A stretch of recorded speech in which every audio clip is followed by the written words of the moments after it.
Okay, so my 1,000 subscriber special is a little bit different from the normal content.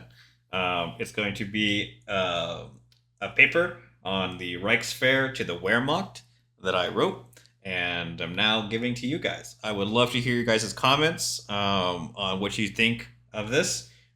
If you would like the actual paper with all the sources and the citations and everything that goes along with it, hop into my Discord. It's going to be pinned at the top. It'll be in a section called History, and you can download it from there and look at all the sources I had. Otherwise, we're going to discuss the Reichswehr to the Wehrmacht. So, here we go. Reichswehr to Wehrmacht. To study the Weimar Republic, you must understand the Reichswehr. The Reichswehr was the precursor to the Wehrmacht, and without the Reichswehr, the Wehrmacht would not have existed. The army that conquered Europe during World War II was developed during the Weimar Republic. The Reichswehr existed the entire time the Weimar Republic did, through the Republic's ups and downs. Always in the background, quietly planning, organizing, and getting involved in politics to secure its future. If we now look at the Reichswehr, during the time of the Weimar Republic, we can see that the military ethos of Prussia never really died after World War I. With its inception, the Reichswehr was fighting with one hand behind its back. The reason for this was the severe restrictions that were placed upon it by the Treaty of Versailles. The army had the most restrictions. The size of the army was restricted to 100,000 men, and there could only be 4,000 officers. This caused a whole range of issues for both military and politically for the Reichswehr. First, if we look at the Weimar Republic during these early years, we can see that they had no equipment as stated in the treaty. They had a maximum size of artillery guns they could possess, and the amount of ammo for these guns was regulated at 105 millimeter. This made the Reichswehr rethink how they would have to fight new wars. During this time, with a limited size of the military, they decided to go for the best of the best that Germany had to offer. This led to many changes in the Reichswehr. First of them was the officer corps, who grew in terms of power and status, as they were seen as the elite of the military. Their influence also grew politically in the Reichstag. The Reichswehr had people in the Reichstag that were sympathetic to their cause. This allowed the Reichswehr a lot of political power that it used to grow its influence and determine its own course in history. If we look at the Treaty of Versailles in depth, we can see a whole bunch of restrictions that were placed upon the Reichswehr. First, we have the fact that the general staff of the German military was disbanded. This is an important point to know because during the last years of the war, Germany was essentially run by the military. As the Kaiser was a final authority on all power in Germany, he appointed Paul von Hindenburg as Chief of Staff of the German Imperial Army. Paul von Hindenburg and Erich Ludendorff kept Germany in the fight until the end of the war in 1918. With the disbandment of the general staff of the Imperial Army, this led to the Reichswehr being without a brain. A general staff is required to effectively plan out military campaigns, organize the military. They also plan how the military will operate in the years and decades to follow. This was known to the Entente powers. They knew what not having a general staff would mean for the Reichswehr. Generals in the Reichswehr knew this, and so they formed the Truppenamt, or the Troop Office, which was a cover organization in the Reichswehr that essentially acted like a general staff. This was in clear violation of the treaty, but the Reichswehr didn't care, because existing without a general staff would go against the Prussian tradition of the military. Secondly, we can see that the size of the army would have a drastic effect on how the Reichswehr would be organized. With only 100,000 men, and 4,000 of those men could be officers. This led to the Reichswehr being very selective with who they let into the military, picking only the best from World War I to continue serving, while picking the absolute best from the volunteers during the Republic's life. They had to serve 12 years as an enlisted man and 25 years as an officer. This led to the Reichswehr being considered one of the best armies in Europe, and they developed doctrine from all of the best officers that were kept on. This led to a think tank of some of the best German officers Germany had, and they went back and looked at what had happened during World War I to figure out how to win. Now we must look at the stab in the back myth, as it is important to the Reichswehr. The main reason for this was the fact that it did have an impact on the officer corps of the Reichswehr, and the Reichswehr in general. The stab in the back myth originates with Paul von Hindenburg, as he gave a report on what happened during the last stages of World War I. He blamed the people of Germany for not sticking with it. He did not blame the military for Germany's defeat. In fact, he did the opposite. He said that it was not the military who lost the war, but it was the people of Germany who lost the war. This led to a lot of strife in the civilian world, but in the Reichswehr it led to the determination that the military was not at fault. Rather, it was the German people who were. Even though this was not the whole truth, the Kiel Mutiny is a prime example of this not being true. The High Seas Fleet was stationed in Kiel since the Battle of Jutland in 1916. They sat in port until the last months of 1918. They were ordered on a suicide mission to engage the Grand Fleet. The sailors mutinied against this order. However, since Paul von Hindenburg, the hero of Tannenberg, said that it was the people that lost the war, the military believed him.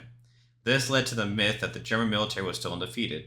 This boosted the pride of the Reichswehr. It also led to the Reichswehr having a sense of superiority over the German population, as they felt that if the people had done their jobs, they would have won the war. This carried through the Republic and all the way through Adolf Hitler's ascent to power. This aura of superiority carried over from the Reichswehr to the Wehrmacht. It was reinforced by Adolf Hitler, who believed because of his experiences during World War I that it was indeed the people's fault for losing the war, for not sticking with the military to the bitter end. We can see how there was no stab in the back during the Second World War. Germany fought all the way up till the Red Army stormed the Reichstag in 1945. Finally, we will look at the political influence the Reichswehr was able to exert in the Reichstag through two people. These two people were General Kurt von Schleicher and Defense Minister Wilhelm Görner. These two people had a massive amount of influence, not only in the Reichswehr, but also in the Reichstag. Schleicher served as the Chancellor of Germany right before Adolf Hitler took it from him.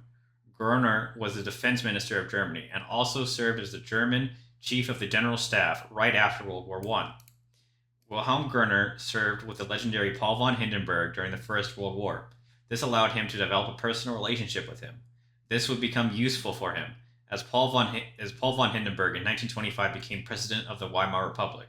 This allowed Wilhelm Görner to exert a great deal of influence over him. Wilhelm Görner had ideas about how the Reichswehr should be organized. One of his lasting ideas was look towards the youth of Germany. Doing this allowed the Reichswehr to become a unifying force for all the youth that served in the Reichswehr from every part of Germany. Wilhelm Görner was also one of the last defense ministers to openly challenge the National Socialist Party. This caused him to be removed from office because of pressure from the Reichswehr, whom saw the National Socialist Party as a means to an end in terms of bringing back its glory days, and this would allow it to expand. General Kurt von Schleicher served in the Imperial German Army and then served in the Reichswehr until 1932, when he became Chancellor. During the First World War, he served on Paul von Hindenburg's staff. During his tenure in the Reichswehr, he was assigned to Paul von Hindenburg as his political advisor. This gave the Reichswehr direct access to the President of the Republic, who already looked very favorably upon the military. This gave the Reichswehr unparalleled political power, and they could achieve what they wanted to in the Reichstag. Part 1. The Treaty of Versailles. The Treaty of Versailles was a death sentence to the Imperial German military, but the start of the Reichswehr. Looking at the treaty, we can first see that the German General Staff would be disbanded according to the treaty. This was done intentionally by the Entente powers to effectively cut the head off the Reichswehr. This measure was taken because during the last few months of the war, Imperial Germany was effectively run by the military, and by two men, Paul von Hindenburg and Erich Ludendorff, as they ran it in a total war effort. They both acted well beyond military concerns and had a hand in industrial concerns and statecraft of Imperial Germany. This is what the treaty was trying to stop from happening in the future. However, soon after the treaty took effect, the Reichswehr got around the treaty by introducing the Truppenat, or troop office, which was a cover for a general staff. This was done for two main reasons. One was the fact that a general staff was needed to maintain the planning and organization of the military in all concerns of war. This includes battle plans against Germany, all Germany's neighbors, and what to do in case of invasion. All these required generals with years of experience to plan and deliberate on what course of action would be best. So it was not even questioned that the Reichstag would violate the spirit of the treaty while seeming to adhere to it. Second was the fact that the general staff was part of the Prussian tradition of the army. The traditional top-down style leadership structure that influenced all aspects of the military was not something that could be gotten rid of by one treaty. So going back to their roots, the Reichswehr wanted to keep the tradition of excellent generalship alive, formed the Truppenat to give experience to these general officers. Looking at the situation of the Reichswehr in terms of its size limitations, we can see a few interesting figures. First is the fact that the Reichswehr, or the army component of the Reichswehr, was limited to 100,000 men and 4,000 officers. This is a tiny proportion of the population of Germany at the time, and only a few would be allowed to serve. In fact, there were more volunteers each year than slots available in the Reichswehr. This led to standards being set a lot higher, leading to more motivated soldiers that would also have a higher level of training than their contemporary European powers at the time. This was mainly due to the fact that this was an entirely all volunteer force, as set by Article 173, which did not allow the creation of a reserve system. The army also needed these soldiers to serve for longer periods of time to make up for the limited number of soldiers they could field. A professional force with junior ranks serving 12 years and officers 25 years. This means that if an 18-year-old wanted to join the Reichswehr, he would serve in the military until he was 30. This is an extremely long time to be serving in the military. It's an even more extreme case for the officers, who, if they finished university at age 22, they would serve in the military until they were 47. For some perspective on this issue, in the U.S. military today, if you serve 20 years on active duty, you are allowed to retire with 45% pension for the rest of your life. This means that everyone that served in the Reichswehr knew it would be a lifelong career. The selection of officers in the Reichswehr was one of the things that would be the most influential aspect of the Reichswehr on the Wehrmacht.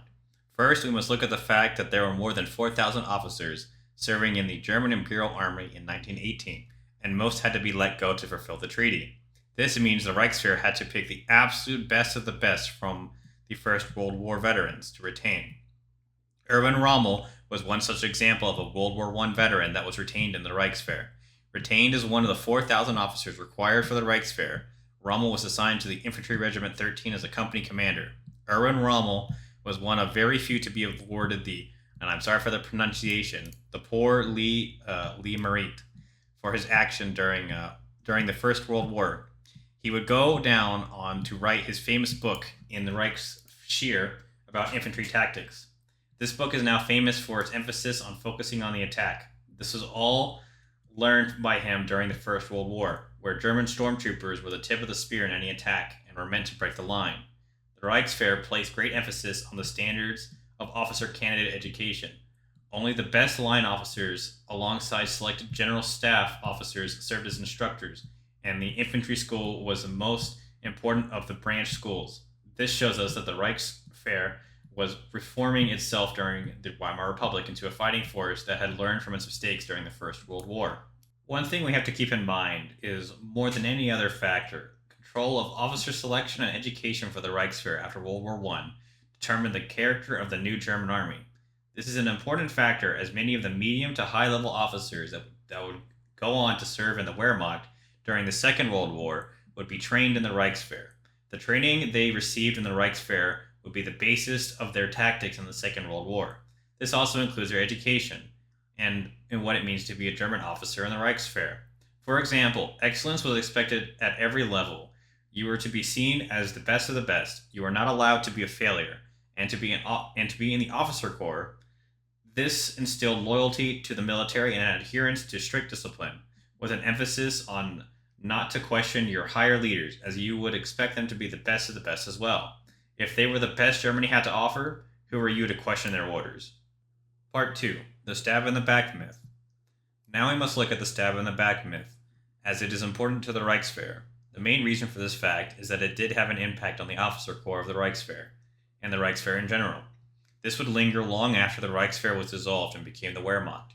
First, for the stab in the back myth, it is the fact that Paul von Hindenburg cites the fact that the German people lost the will to fight, not the army. This immediately puts the blame of losing the war on the German people, not the military. This had an impact on the Reichswehr. As if it was still undefeated, it would bring a sense of pride to the Reichswehr as an undefeated military. This pride in themselves would lead to a sense of superiority above regular German citizens. To the Reichswehr, this was a contentious issue, as they felt they were better than the Weimar Republic, and they knew what they needed more than the government did. This glorification of the military when the Wehrmacht took over from the Reichswehr doubled, and it became a national sense of duty. These seeds were planted in the Reichswehr long before it became the Wehrmacht. It came from all aspects of the military. The fact that only the best of the best were allowed into the Reichswehr. If you actually made it into the Reichswehr, you were cut above the rest. This led to the Reichswehr determining that it knew better than the government what it needed to do to win the next war. This would also have consequences down the line, as the Reichswehr thought it was the people of Germany that had let them down. This kind of thinking carried on to the Wehrmacht, who also took this into account. The generals and admirals of the Reichswehr looked at the problem as well, and determined that a quick war was the best way to avoid another stab in the back from the people of Germany. So, the Reichswehr conducted war games and made plans to be able to do quick wars with its neighbors, or lightning wars, or what we would call today blitzkrieg. This was all in an attempt to curtail another stab in the back, along with increased loyalty to the military. It was done through an all-volunteer force that made it possible for the military achievements that were won in the Battle of Poland in 1939 and in the Battle of France in 1940. This fits into the history of the Weimar Republic as a very important factor in the fact that the stab in the back myth persisted many years after the Weimar Republic. It was also believed in the Reichswehr, where it was not their fault that they had lost the war, it was the people's fault. This led to many changes in doctrine for troops in the Reichswehr. First was that the strict discipline would be maintained. Second was the following orders was essential and that they could not be questioned. This was institutionalized by having an entirely all-volunteer force as set by Article 173. This made the stab in the back myth institutionalized in the Reichswehr as a main reason they lost the war. However, this did not stop the officer corps from evaluating the failures of the Imperial German Army. In fact, of all the European powers, the Reichswehr looked the hardest as to why the German army was defeated on the battlefield. They were able to determine that it was because it took too long to defeat the enemy in battle. Therefore, the people of Germany got tired of the war and betrayed them or stabbed them in the back. To avoid this in the future, the Reichswehr would develop plans for lightning wars, where they would end the war as quickly as possible to avoid another stab in the back. The tradition of lightning wars carried on from the Reichswehr to the Wehrmacht. This is the concept that they went with when they went through the Ardennes Forest in 1940 in the Battle of France. The general idea of the plan had not changed from the Schlieffen Plan, but the execution was different, and thus led to their quick victory in the Battle of France. This all combined led to the stunning military victories early in World War II for the Wehrmacht, none of which would have been possible if not for the Reichswehr. Their planning and training was instrumental in these victories, and it directly relates to the Weimar Republic because of all the plans that were made before the creation of the Wehrmacht, as the Reichswehr had 14 years to plan these wars, while the Wehrmacht only had 6 years. The stab in the back myth is immense, as it gives the reason for losing the war due to a lack of popular support, party fracturing, and lack of effort on the German people's part. Nowhere in the stab in the back myth does it blame the military for losing the war. In fact, it praises the military. The statements from Paul von Hindenburg: the obedient troops who remain immune to revolutionary attrition suffered greatly from the behavior, in violation of their duties, of their revolutionary comrades. They had to carry the battle the whole time. This, however, contradicts the facts, as the High Seas Fleet mutinied in 1918, which is more commonly known as the Kiel Mutiny. It was caused by a variety of factors, but the primary one was the fact that ever since the Battle of Jutland in 1916, the High Seas Fleet had been in port. With the war ending soon, the admirals ordered the Navy into battle one last time to go down in a blaze of glory. The average German sailor, knowing that the war was lost and did not want to die pointlessly, rebelled against his officers. So when the source is saying, which is Paul von Hindenburg, that the military was not at fault for losing the war, he or they are flat out lying. As a major reason Imperial Germany lost the war was because of the military failures that happened. It was not the people's willingness to continue the fight that lost the war, or the fact that the communists staged an uprising, and this led to the downfall of Imperial Germany. It was the 4 years of constant fighting, and the fact that Germany was losing and the military couldn't stop its collapse that led to Germany's surrender. In this photograph, we can see General Kurt von Schleicher on the very left, and in the middle, with the greatcoat on, we can see Defense Minister Wilhelm Görner. These two gentlemen are very important figures when it comes to the Reichswehr. First, we will look at Wilhelm Görner. During the First World War, he was a general in the German army, serving under Paul von Hindenburg during the last few months of the war. After the war, he became chief of the German General Staff. the highest rank possible for someone to achieve via military service. His service and experience in the military before and during the First World War show us his levels of competence. He knew firsthand what had to change in the German army. He knew that the broken country of Germany needed unity now more than ever. After the Treaty of Versailles in 1919, he knew that the German army had to change, and so it did. The Reichswehr, now limited to 100,000 men, started to look at the youth of Germany, which it saw as its future. The Reichswehr saw itself as the educator of German youth, a role that it would fulfill. This is an important factor that contributes to the rise of the Reichswehr's power during the late 1930s, as many of the officers had been educated by the military and felt more loyal to it than to the state. In 1928, Otto Griesler was dismissed as defense minister and a replacement was needed. The one that President Hindenburg would like, and he only liked ex-soldiers to take the position. So the appointment of Wilhelm Gerner was favored by the Reichswehr because of his war record, qualified him for the post. This, along with his personal relationship to President Hindenburg, whom Wilhelm Gerner had served under during the First World War. One last thing had to be done, and that was for the Social Democrats to support him, as well, as they had a lot of political power in the Reichstag. This was done because of him being a democratic general that held the Republic a lot higher than most ex-soldiers.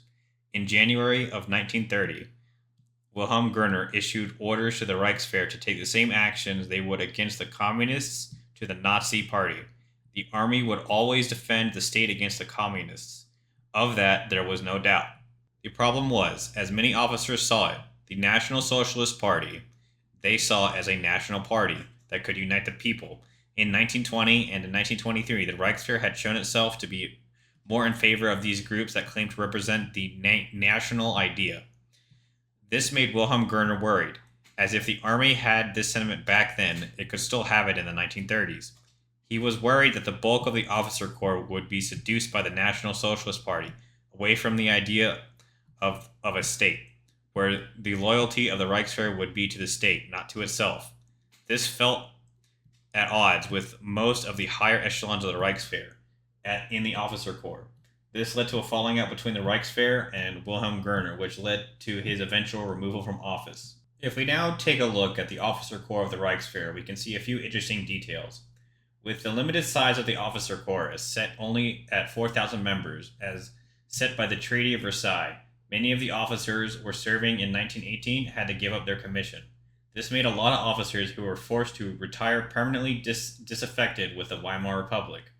Those that were retained were some of the best officers Germany had, but even they felt the pain of a limited officer corps size, as it slowed their promotion rates and limited their opportunities.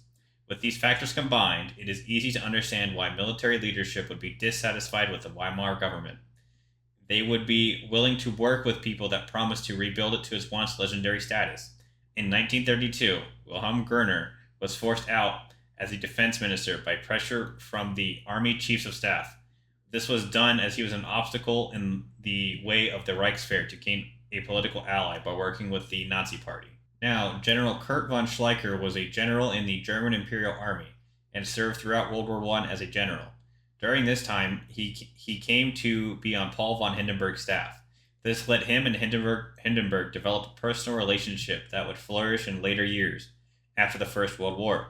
During the time of the Weimar Republic, Schleicher was retained as one of the 4,000 officers that were allowed in the Reichswehr. In 1925, when Paul von Hindenburg was elected to be president, Schleicher became his political advisor. This was a powerful position with a lot of political influence. This is what Kurt von Schleicher wanted above all. Kurt von Schleicher was an unscrupulous master of political intrigue, vain and ambitious. He sought to promote his own influence and that of the army. With this, the Reichswehr gained another powerful ally in the Reichstag. The Reichswehr could now exercise its political influence through the president, which was Paul von Hindenburg. He was a former general and looked very, very favorably upon the military as a whole. They could also exercise power through General Kurt von Schleicher, who was still an active general during this time. This allowed the Reichswehr to get issues that were currently affecting them up the chain of political power a lot faster than other ministries. In 1932, Schleicher used his political skills to oust Franz von Papen. Thus, in turn, in December of 1932, Schleicher became Chancellor of Germany. During his brief tenure as Chancellor, he tried to control the National Socialist Party. This was his final mistake. As Franz von Papen, angered by losing the chancellorship, looked anywhere for help, he found it in Adolf Hitler, whose National Socialist Party, by 1932, had more seats in the Reichstag than any other party. So a compromise had to be made with Adolf Hitler. Hitler would get the chancellorship, and Papen would get the vice chancellorship. Papen, who became vice chancellor, told Hindenburg that he would be able to prevent Hitler from introducing his more extreme policies. Thus, Kurt von Schleicher was ousted from the chancellorship and retired from political life. He was later killed in the Night of the Long Knives because of him standing up to the National Socialist Party during his tenure as chancellor. In conclusion, the Reichswehr is a pivotal point to understand in the Weimar Republic, as it is crucial to its history. An army that is dissatisfied with its own government and has its own agenda made the Imperial German Army, the Reichswehr, and later the Wehrmacht, somewhat unique in history as a political force in its own right. And so, with that, it is concluded. I would love to hear your guys' comments. I'm not saying I'm right, because it's always up to interpretation. So I'd like to see you guys' comments on if you think the Reichswehr was directly linked to the Wehrmacht, as I think it was. So yeah, leave your comments down there. If you like the video, like it. If you like this stuff, subscribe. It took me a very long time to write the paper, and it took me a very long time to record this, so it would be very nice if you could like the video. Otherwise, there's some other videos you can watch that are displayed on the screen. Otherwise, have a nice day.